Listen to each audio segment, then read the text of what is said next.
Right, this is Algebra 1, help with the homework problems. So I am on page 101.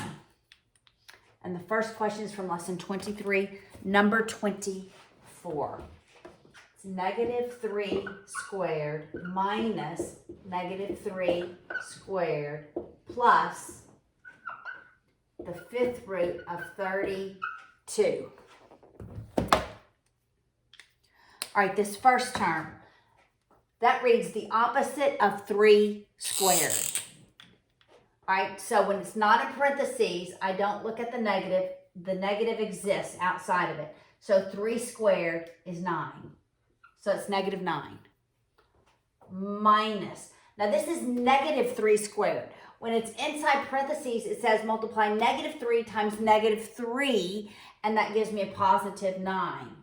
This negative doesn't change. The fifth root of 32, so let's look at that separate. The fifth root of 32 says, what times itself 5 times equals 32? All right, so let's go down to prime factors, just looking at 32. All right, 32 is 2 times 16. 16 is 2 times 8. 8 is 2 times 4. 4 is 2 times 2. So really 32 is 2 times 2 times 2 times 2 times 2. We look at all the numbers on the bottom of the tree. So this is, I could really say this is the fifth root of 2 times 2 times 2 times 2 times 2. Because 2 multiplied by itself 5 times gives me 32. Because I'm taking the fifth root and I have 5 of them, it just equals 2. So really I could have written this as the fifth root of 2 to the fifth. When my exponent is the same as my root, it's just the value. So it's 2. So that's plus 2. Right? So then we add left to right. We have negative 9 minus 9 is negative 18. And 2 more. The signs are the opposite. We subtract and we take the sign of the higher number. And so it's negative 16. All right, now lesson 24. Number 10. All right, so I'm on page 105.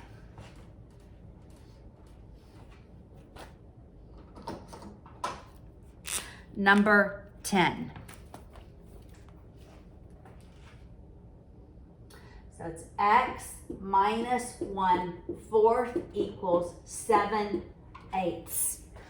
All right, I'm trying to solve for the value of x. So I want x equals a number. Right now, 1/4 is subtracted from x. So I want to move it to the other side of the equal sign. I do that by using the inverse operation of subtraction, which is addition. So I add 1/4 to both sides of the equal sign. Because negative 1/4 and positive 1/4 is 0. Then I'm left with x equals, I'm going to write this, 7/8 plus 1/4. To add those two fractions, I need a common denominator. So my common denominator between 4 and 8 is going to be 8. So I don't need to change this fraction, but I change this one by multiplying by 2 over 2. Remember, I can multiply any term by what is effectively 1 without changing the equality. So I have x equals 7/8 plus 2/8. Now I can add the fractions. Adding them, the denominator stays the same. I add the two numbers in the numerator, and it's 9/8. That's problem 10. Number 16. Number 16 says x divided by 1/2, x divided by 1/2 equals 4. I want x equals a number. X is divided by a number, so I do the inverse operation. Instead of Division, I multiply. So I'm going to multiply by 1/2. I have to multiply on both sides. That eliminates my 1/2.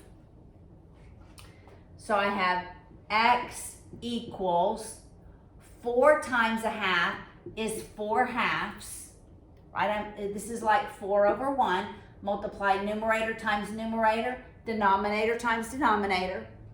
I can simplify that. 4/2 is 2.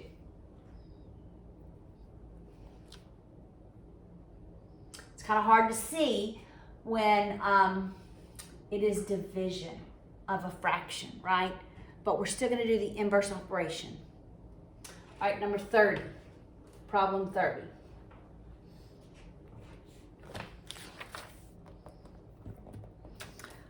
All right, the base of a right solid has an area. So the area of the base, is 95 centimeters squared. The height is 16 centimeters. Find the volume. So volume is area of the base,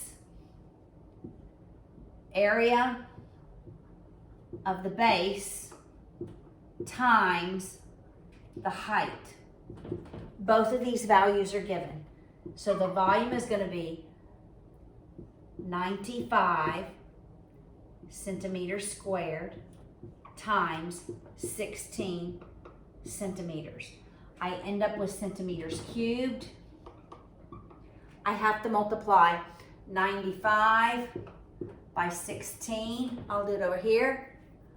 6 times 5 is 30, carry your 3.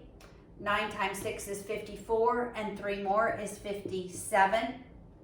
Now I multiply the 1 times the 5, the 1 times the 9. I add them.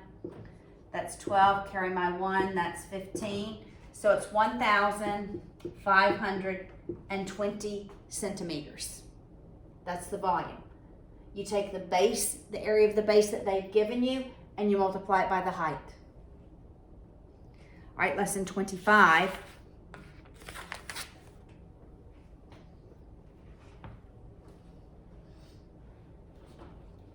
Number 9.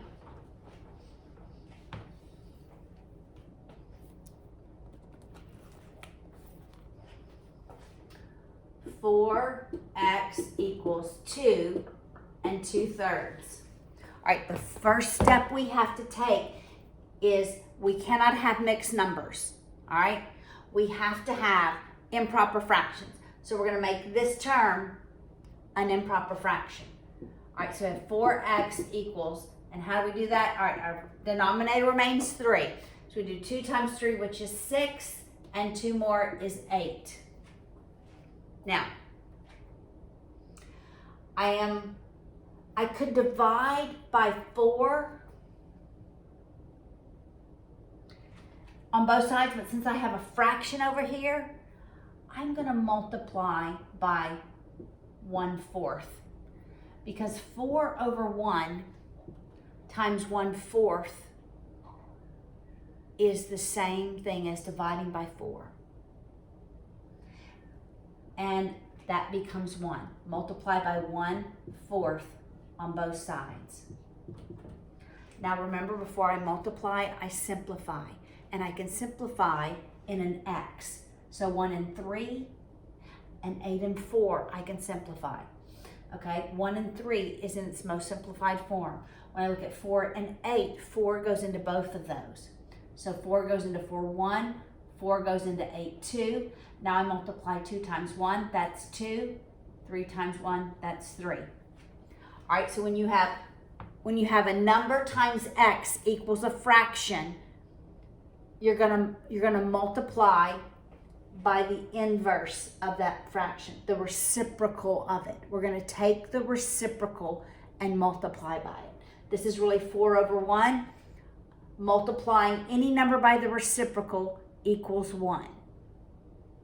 So that's what we're going to do when we have a number times x equals a fraction. All right, that's number 9. number 11.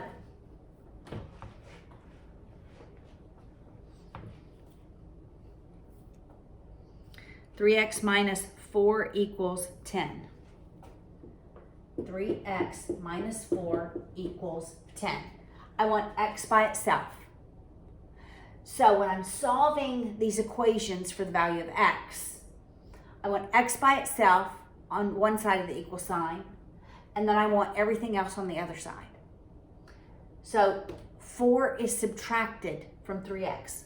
To move to the other side, I do the inverse of subtraction, which is addition. So I add 4 to both sides, because negative 4 plus 4 is 0. On the left-hand side, I'm left with 3x. On the right-hand side, it's 10 plus 4, which is 14. Now I have 3 times x equals 14. For x to be by itself, I'm solving for the value of x. 3 is multiplied by x. To get 3 to the other side, I divide. I do the inverse of multiplication. So I divide every term by 3, because 3 divided by 3 is 1. I don't have to write 1x, but that's what it is. It's 1x. But I don't need a coefficient of 1, equals 14 thirds. All right, from lesson 25, I also want to work numbers 3 and 4. All right, so 3, these are unit multipliers. We need 1 unit multiplier. I have 508 centimeters. That's the same thing if I write it over 1. I want to get to inches. All right? Remember, we can we can simplify crisscross terms that are multiplied. So if I want to get to inches, I need inches in the numerator. And if I want to get rid of centimeters, crisscross centimeters has to be in the denominator. So then I ask myself, what is the unit multiplier for inches and centimeters? These must be memorized. 1 inch is the equivalent of 2.54 centimeters. They're the same exact value. So if I write 1 inch over 2.54 centimeters, that really equals 1. It's the same thing over itself. Or if I write 2.54 centimeters over 1 inch, they're equivalent. It's really just like multiplying by 1. I'm just converting the units. All right, so I'm going to use this idea to convert these centimeters to inches. All right, I have 1 inch. How many centimeters? 2.54. I multiply numerator times numerator. I just have 508. Denominator times denominator, 2.54. All right, so that is 1 unit multiplier. You must know 1 inch is equal to 2.54 centimeters. Look at problem 4. Now we're going to convert 1,000 centimeters squared. Centimeters squared really means it's centimeters times centimeters. Like that's over 1. And I want to go to meters. And so what is my unit multiplier? 100 centimeters is the same value or the same length as 1 meter. So I can either write 100 centimeters over 1 meter, that's like 1, or I can write 1 meter over 100 centimeters, and that's the same value, it's just 1.